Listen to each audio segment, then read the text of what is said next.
কার্তিক মাসে হরি কথা শ্রবণ করেন যিনি, কোটি জন্মের পাপ থেকে মুক্তি পান তিনি।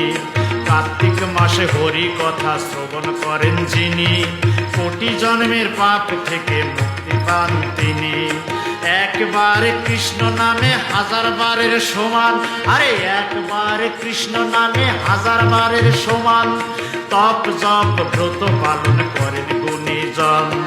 কার্তিক মাসে বাউল বাদশা স্বর্গে করেন বাস, কার্তিক মাসে বাউল বাদশা স্বর্গে করেন বাস।